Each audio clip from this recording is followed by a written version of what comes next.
বন্ধুরা দেখবেন কিডনি রোগীরা বিভিন্ন জায়গা থেকে বিভিন্ন রকম টেস্ট করে আনেন, তার মধ্যে ক্রিয়েটিনিন অন্যতম। দেখবেন একই ব্যক্তির একই সপ্তাহের 2-3 দিনের ফারাকে দেখবেন কখনো ক্রিয়েটিনিন রিপোর্ট দিচ্ছে 0.9, কখনো দিচ্ছে 1, আবার কখনো দিয়ে দিচ্ছে 1.2। রোগীরা ভীষণ চিন্তিত। রোগীরা এসে বলে, ডাক্তারবাবু আমার কি ক্রিয়েটিনিন বেড়ে গেল, রিপোর্টটা ঠিক হয়েছে তো, রিপোর্টটা ভুল হয়নি তো, আবার করব কি? কিন্তু বিশ্বাস করুন, কিডনি রোগীদের ক্ষেত্রে ক্রিয়েটিনিনের বিশেষ কোনো ভূমিকা নেই। ক্রিয়েটিনের তুলনায় সিস্ট্যাটিন সি বেশি নির্ভরযোগ্য। কেন সিস্ট্যাটিন সি ক্রিয়েটিনের থেকে বেশি নির্ভরযোগ্য, এটাই এখানে বৈজ্ঞানসম্মতভাবে বলছি। আগে তাহলে বুঝতে হবে ক্রিয়েটিনিন কী এবং এর সীমাবদ্ধতাই বা কী। ক্রিয়েটিনিন হলো পেশি বা মাসল থেকে তৈরি হওয়া এক ধরনের বর্জ্য পদার্থ, যা কিডনি শরীর থেকে ফিল্টার করে বের করে দেয়। ক্রিয়েটিনিন পরীক্ষার সমস্যাটা কি তাহলে?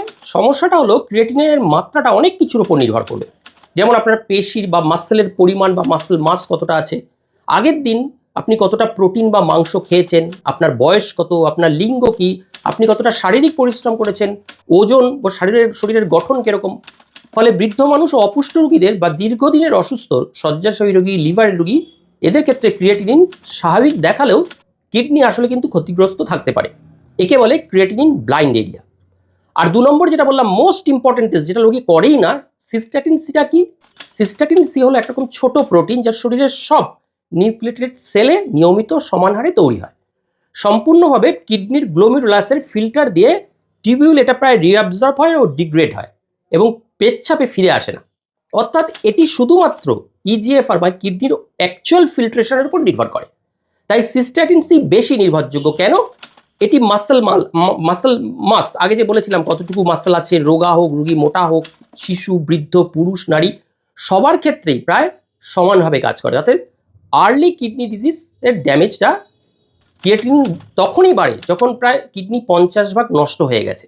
কিন্তু সিস্ট্যাটিন সি খুব প্রাথমিক পর্যায়ে এই রোগটা ধরতে পারে। তাই আর্লি কিডনি ডিজিজ ডিটেক্ট করার জন্য অনেক বেশিটি কার্যকর। এটি খাদ্য বা ব্যায়ামও একে প্রভাবিত করতে পারে না। মাংস খাওয়া হোক না হোক, বেশি খাওয়া হোক, বেশি ব্যায়াম করা হোক, খালি পেটে থাকা হোক, কোনোটাই সিস্ট্যাটিন সিকে প্রভাবিত করে না।